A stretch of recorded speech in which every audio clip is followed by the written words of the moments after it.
बदलते पहाड़ भाग 3 सर्दी की गर्मी।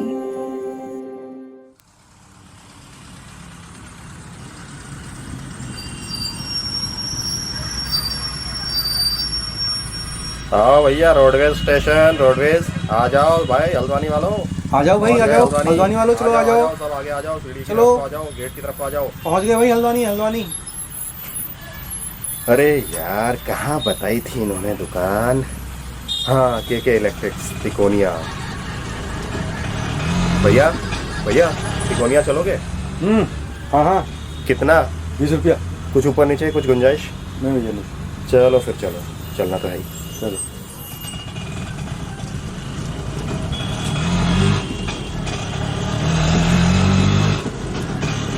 अरे हाँ हाँ, यहाँ यहाँ, ये इलेक्ट्रॉनिक्स वाली दुकान के सामने। बस बस यहीं पर रोक दो।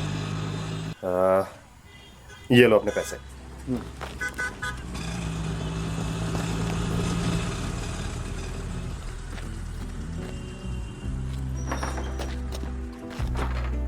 और मालिक साहब, क्या हाल चाल, क्या हाल है, क्या चल रहा है? अरे है भाई साहब, आज तो बहुत ही दिनों बाद दर्शन हुए यार आपके। और क्या चल रहा है, कहाँ थे तुम आज तक? चलो, हमारे तो दर्शन हो गए, लेकिन आपने तो दर्शन देना ही बंद कर दिया। कभी आते क्यों नहीं नैनीताल? इतनी बार कह दिया। अरे यार भाई साहब, कहाँ यार, ये दुकान का भी चक्कर हुआ। और फिर अगर दुकान छोड़ देंगे तो पीछे से दुकान ये सब ऐसी ठपी हो जाएगी, कोई करने वाला ही नहीं हुआ है अभी यहाँ पर यार आप इंतजार कर लेते थोड़ा सा, हम ही आ जाते वहाँ पर। क्यों आ गए यहाँ पर इतनी हल्द्वानी में, इतनी गर्मी खाने के लिए अपने यहाँ ये लू लगाने को अपने आप को? अरे कुछ नहीं यार, पंखा लेने आया हूँ। अब नैनीताल में भी हो गई है खूब गर्मी, कमरे में बैठा नहीं जाता बिना पंखे के। क्या बात कर रहे हो यार, वहाँ तो यार लोग बाग ये जून में, ये इसमें मई जून में हाफ स्वेटर पहन के घूमते हैं यार। अरे अब कहाँ, ये तो पुराना दौर है, पहले होता था ऐसा। बहुत गर्म हो गया वहाँ भी, दिन में तो कमरे में बैठा नहीं जाता, बिल्कुल कमरा पूरा तप जाता है। अच्छा, तो तुम पंखा लेने यहाँ आ गए? और मकान भी तो आपका पुराना है, उसमें कुंडे उंडे लगे नहीं लगे ना, कहाँ लटकाओगे पंखे को?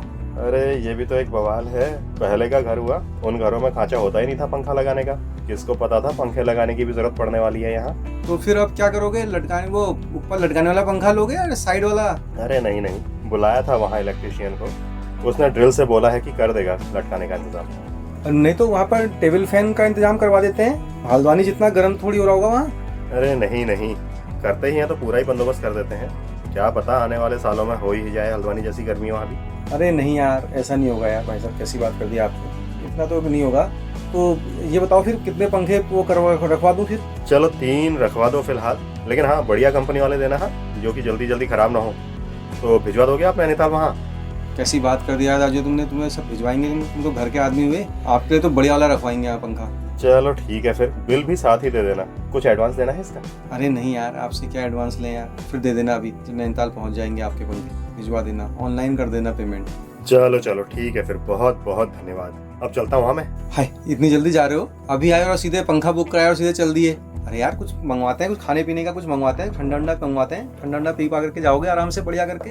अरे नहीं नहीं राजू, अभी नहीं। अरे यार बैठो, कहा अभी कहीं नहीं, कुछ नहीं, थोड़ी रुको। अरे हाँ भाई, अरे अरे दिनेश, अरे तो वो भिजवाना यार, ठंडा तो भिजवा दे यार। बात तो सुनो, बात तो सुनो। हाँ। बेटे का कुछ सामान लेने आया था, तो उसमें भी टाइम, वो अरे भी हो उसमें भी जाएगा। टाइम लग जाना है अभी। हो जाएगा, चाय मंगवा रहा हूँ मैं। अरे नहीं नहीं, बेटे का सामान लेना है तो उसमें अरे भी टाइम लग दिनेश। जाएगा। बस बस अभी तकल्लुफ ना करो। और अभी फिलहाल आप आना वहाँ नैनीताल में। हाँ हाँ, कोशिश करता हूँ, देखो आऊंगा तो तुम्हें कॉल करूंगा ही फिर, और नहीं तो आप ही दे दो दर्शन, यहाँ पर आ जाए करो साल में 1-2 बार, कभी कभार। हाँ हाँ, आता हूँ अगले साल तक का एसी लेने के लिए। नहीं यार, एसी की जरूरत पड़ेगी नहीं वहाँ।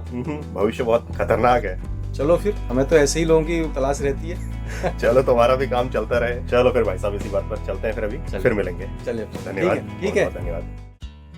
क्या आपको भी लगता है कि पहाड़ों का मौसम बदल गया है? क्या आपने भी पहले से ज्यादा गर्मी महसूस करी है?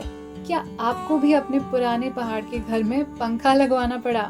चलिए समझते हैं ऐसा क्यों हो रहा है। नमस्कार दोस्तों, मैं हूँ हर्षिता मेहता और आप सुन रहे हैं बदलते शहर की धड़कन, हेलो हल्द्वानी 91.2 FM, जो उत्तराखंड ओपन यूनिवर्सिटी का कम्युनिटी रेडियो है। स्वागत है आपका हमारी खास रेडियो सीरीज बदलते पहाड़ में, जहां हम उत्तराखंड में होने वाले क्लाइमेट चेंज के बदलाव के बारे में बात करते हैं। आज हम लेकर आए हैं इसी सीरीज का 3रा एपिसोड, सर्दी की गर्मी। पहले जब प्लेन्स के शहरों में जून की तपती गर्मी से लोग परेशान होते थे, तो उनका पहला ख्याल होता था चलो चलो नैनीताल की सैर कराएं, या जून में एक बार मसूरी जाना तो बनता है। लेकिन अब वो जगह भी बदलते टेम्परेचर से बच नहीं पा रही है। हिल स्टेशंस जहां सुबह की ठंडी हवा में चाय का एक कप सब कुछ ठीक कर देता था, आज उन्हीं शहरों में लोग फैंस और कूलर्स खरीद रहे हैं। होटल और होम स्टेज एसी लगवा रहे हैं। पहाड़ों में एसी कभी सोचा था? नहीं ना। और ये सिर्फ गर्मियों की बात नहीं, सर्दियों का भी पैटर्न बदल गया है। लोग कहते हैं पहले तो सितंबर में ही स्वेटर निकल जाता था, पर अब दिसंबर आता है तब जाके सर्दी महसूस होती है। और जब टेम्परेचर बढ़ता है तो स्नोफॉल भी कम होती है। जो बर्फ दिसंबर जनवरी में गिरती थी वो अब या तो लेट आती है या बिल्कुल ही नहीं आती। शहर भी इस मौसम के बदलाव का शिकार बन चुके हैं। हल्द्वानी, रुद्रपुर, पंतनगर, रुड़की, देहरादून और हरिद्वार, इन शहरों में इंडस्ट्रियल ग्रोथ ने कंक्रीट का जंगल खड़ा कर दिया है। जहां पहले मिट्टी और पेड़ होते थे वहां अब सीमेंट और एस्फॉल्ट है। और वहीं से शुरू होता है urban heat island effect. Urban heat island का मतलब शहरों में जो कंक्रीट और बिल्डिंग्स होती हैं वो दिन भर हीट एब्जॉर्ब करती हैं और रात में उसे धीरे धीरे रिलीज करती हैं। इस वजह से शहरों का टेम्परेचर आसपास के रूरल एरिया से 3 से 5 डिग्री ज्यादा हो जाता है। मतलब गर्मी दिन में भी होती है और रात में भी। और जब बारिश नहीं होती तो ये गर्मी और भयावह रूप धारण कर लेती है, हीट वेव या लू में तब्दील होकर। ऐसे में सबसे ज्यादा तकलीफ उन लोगों को होती है जो एसी या कूलर नहीं खरीद सकते। इनके लिए ये गर्मी कभी कभी जानलेवा भी हो जाती है। अस्पताल में डिहाइड्रेशन, हीट स्ट्रोक और बेहोशी जैसे केसेस बढ़ने लगते हैं। इंसान ही नहीं, चिड़िया और जानवर भी परेशान हैं। पानी के स्रोत सूख रहे हैं, जंगल सूख रहे हैं और वन्य जीवन के लिए सरवाइव करना मुश्किल होता जा रहा है। जानवर घरों के आसपास पानी और छाया ढूंढने लगते हैं, जो अक्सर कॉन्फ्लिक्ट का रूप ले लेता है। ये सब बदलाव हमें एक ही बात कह रहे हैं, क्लाइमेट चेंज दूर की बात नहीं है, ये हमारे आसपास हो रहा है और हर रूप में हो रहा है। चलिए बात करते हैं हमारे आज के एक्सपर्ट डॉक्टर कृष्णा कुमार टमटा से, जो उत्तराखंड ओपन यूनिवर्सिटी के forestry and environmental sciences department में असिस्टेंट प्रोफेसर हैं। स्वागत है सर आपका हमारे रेडियो प्रोग्राम बदलते पहाड़ में। मेरा पहला सवाल आपसे ये होगा कि सब पिछले 20-30 सालों में नैनीताल, मसूरी, भीमताल और मुक्तेश्वर जैसे हिल स्टेशंस में टेम्परेचर कैसे बदला है? हाँ हर्षिता, अगर हम 20-23 सालों की बात करें तो इन 20-30 सालों में हमारे जो हिल स्टेशन हैं, हमारे जो पहाड़ी इलाके हैं, इसमें तापमान की वृद्धि देखी है, जो कि जलवायु परिवर्तन के कारण है। जो मौसमी पैटर्न है उसमें भी बदलाव आ रहा है। अगर हम जलवायु परिवर्तन की बात करें तो ये एक वैश्विक समस्या है और वैश्विक तापमान में जो अगर हम वृद्धि देखते हैं डेटास के अकॉर्डिंग, उसमें लगभग 1.5 डिग्री सेंटीग्रेड की वृद्धि देखी गई है। और वैज्ञानिक जो रिपोर्ट्स हमारी कहती हैं उसमें हम अगर उत्तराखंड के परिप्रेक्ष्य में बात करें तो लगभग 1.6 डिग्री सेंटीग्रेड से 2 डिग्री सेंटीग्रेड तक तापमान में वृद्धि अगले आने वाले सालों में भी देखी जाएगी। जी सर, इस वार्मिंग का रीजन ग्लोबल है या लोकल है, और क्या डिफॉरेस्टेशन और अर्बनाइजेशन भी जिम्मेदार हैं? हाँ, अगर हम कहें तो जलवायु परिवर्तन और तापमान वृद्धि है वो एक वैश्विक रूप से है, लेकिन इसके स्थानीय कारक भी हो सकते हैं, जैसे कि आपने कहा वनों की कटाई या शहरीकरण। सर पिछले एपिसोड में हमने बात करी थी कि गर्मी बढ़ने से फ्लावर्स में अर्ली ब्लूमिंग का फिनोमेना नजर आ रहा है। क्या उत्तराखंड के इकोसिस्टम में इसके अलावा और भी प्रभाव पड़ रहा है? विशेषकर अगर हम देखें तो हम पहाड़ी राज्य से हैं, उत्तराखंड से हैं, और इस क्षेत्र में हमने खासकर पिछले 8-10 सालों में जो देखा है, बुरांश ने अपने जो खिलने का है वो पैटर्न बदल दिया है। इसके अतिरिक्त भी अगर हम देखें तापमान वृद्धि के कारण न केवल बुरांश बल्कि अन्य फूल और पौधे, उनमें भी फ्लावरिंग में थोड़ा बहुत चेंजेस हमको देखने को मिले हैं। जैसे कि हमारा जो सर्दियों का कम होना हो गया है, उसमें हम देखें तो ड्राउट पीरियड भी बढ़ गया है, यानी कि जाड़ों की वर्षा भी कम हो गई है। तो उससे सबसे बड़ा खतरा आजकल हम उत्तराखंड में खास तौर पे देखने को देख रहे हैं कि फॉरेस्ट फायर भी ज्यादा हमारी होने लगी है। जी सर, इससे हेल्थ इश्यूज भी हो सकते हैं। लोकल लोगों के हेल्थ में क्या बदलाव देखे गए हैं? हाँ, ऑब्वियस सी बात है, जैसे कि हमारे इकोसिस्टम में प्रभाव पड़ेगा तो जलवायु परिवर्तन के कारण हमारे हेल्थ इश्यूज में भी प्रभाव पड़ेगा। तापमान वृद्धि होगी तो गर्मी बढ़ेगी तो इसमें हीट स्ट्रोक, डिहाइड्रेशन और अन्य गर्मी से संबंधित जो है हमारी बीमारियां लोगों को इफेक्ट करेंगी। उसके अलावा गर्मी बढ़ेगी तो हमारा पॉल्यूशन भी बढ़ेगा, पॉल्यूशन बढ़ा तो हमारे जो वायु प्रदूषण जनित जो रोग हैं वो भी होंगे। उसके अतिरिक्त हमारा जो जल स्रोत है उसमें भी प्रभाव पड़ेगा तो जल हमारा प्रदूषित होगा, तो ऑब्वियस सी बात है जो जल जनित रोग हैं उसका खतरा बढ़ेगा। देखिए जलवायु परिवर्तन हुआ, टेम्परेचर बढ़ा, हमारी वेजिटेशन में इफेक्ट पड़ा, तो जो हमारा खाद्य का उत्पादन है, जो हमारी कृषि से संबंधित है, उसमें गिरावट आएगी। तो जब खाने को नहीं होगा तो कुपोषण जैसी बीमारियां भी हमको कुछ स्तर में देखने को मिलेंगी। उसके अलावा इस तरह से जब हीट स्ट्रोक और इस तरह से बीमारियां हमारे ह्यूमंस के बीच में हमको देखने को मिलेंगी, मानसिक स्वास्थ्य में भी हमारा प्रभाव पड़ेगा। इसके अतिरिक्त जो संक्रामक रोग हैं वो संक्रामक रोग अधिकता में होंगे।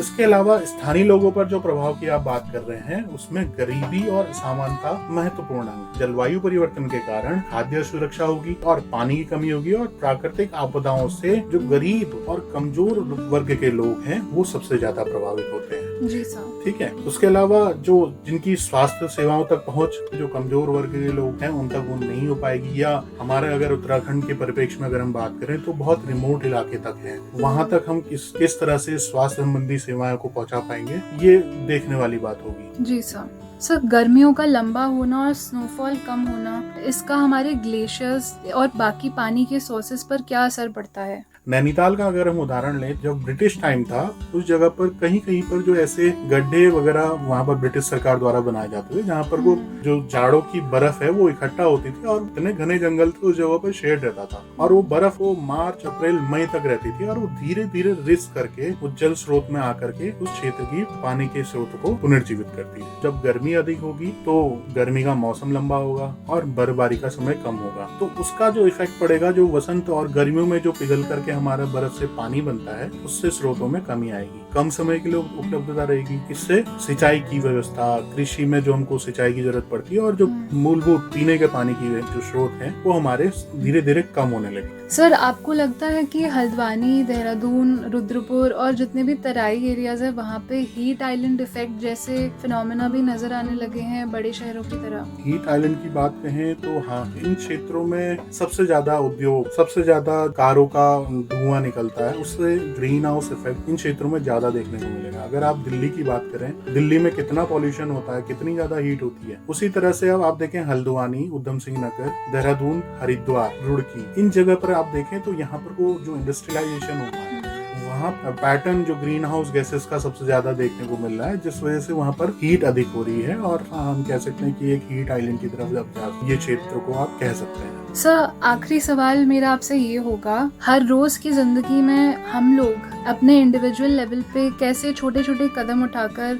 इस टेम्परेचर राइज से लड़ सकते हैं, भले ही हम शहरों में रह रहे हों या गाँव में? जी हर्षिता, लास्ट में मैं यही कहना चाहूंगा, जैसे कि अपने जो कार्बन फुटप्रिंट की बात में कह रहा था उसको कम करें। नो व्हीकल डे जैसी अप्रोच हम लोग कर सकते हैं, आप कार पूलिंग के माध्यम से आ सकते हैं। अगर इंस्टीट्यूट की बात करें तो वो इस तरह की व्यवस्था कर दे कि सब लोग अपनी गाड़ी ना ला करके एक इंस्टीट्यूट की बस उस जगह से गुजरे और उनको सबको कलेक्ट करते हुए लाए। उसके अलावा जो हमारा एनर्जी रिसोर्सेज कंजप्शन को हमको कम करना पड़ेगा, सोलर एनर्जी की तरह हम लोग जाएं। नया कॉन्सेप्ट आ चुका है, इलेक्ट्रिक व्हीकल को हमको यूज करना चाहिए। उसके अलावा पौधारोपण तो हम लोग करते हैं, लेकिन खासकर सांकेतिक रूप से ना करके हम पौधारोपण को बढ़ाएं। कार्बन सिक्वेस्ट्रेशन की बात हम लोग साइंस में करते हैं, जो रोड साइड में जितना भी व्हीकल से कार्बन निकला उसको, जो कार्बन इमिशन हुआ उसको जो है सिक्वेस्ट कर करके, तो इस तरह की स्पीसीज का हम प्लांटेशन वहाँ पर को करें। उसके अलावा रेन वाटर हार्वेस्टिंग जो सबसे महत्वपूर्ण है, जिससे हम भूजल का एकत्रीकरण कर सकते हैं। हमारा इरिगेशन में वर्षा का जल हम लोग यूज कर सकते हैं। और जो हमारे पुराने फॉरेस्ट हैं, उन पुराने फॉरेस्ट का भी कंजर्वेशन बहुत जरूरी है। इतने लंबे समय तक जब वो पौधा बढ़ करके पेड़ बना और जंगल का रूप उसने लिया,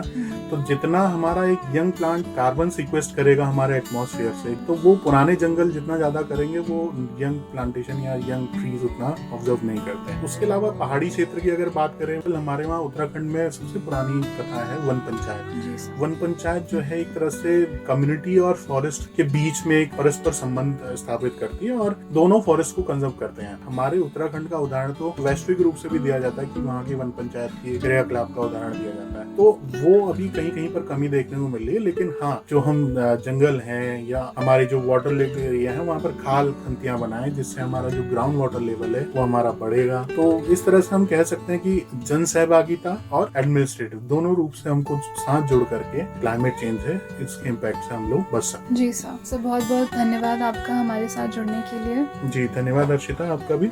बदलते टेम्परेचर से घबराने की जरूरत नहीं है। जब नेचर ही बदल रहा है तो हमें भी अपने जीने का तरीका बदलना पड़ेगा। कॉन्शियस लिविंग, सस्टेनेबल सोच और सहानुभूति के साथ हम छोटी छोटी आदतों से बड़ा फर्क ला सकते हैं, जैसे बिजली का सही उपयोग, छोटे सफर के लिए वाहन का कम इस्तेमाल करना या कारपूलिंग करना, पैदल चलना और सबसे जरूरी किसी प्यासे आदमी को एक ग्लास पानी पूछना, पशुओं के लिए बर्तन में पानी रखना और चिड़िया के लिए बर्ड फीडर लगाना कुछ ऐसे छोटे कदम हैं जो आप ले सकते हैं। क्लाइमेट चेंज का सलूशन सिर्फ पॉलिसी से नहीं, आपकी इंसानियत से भी आता है।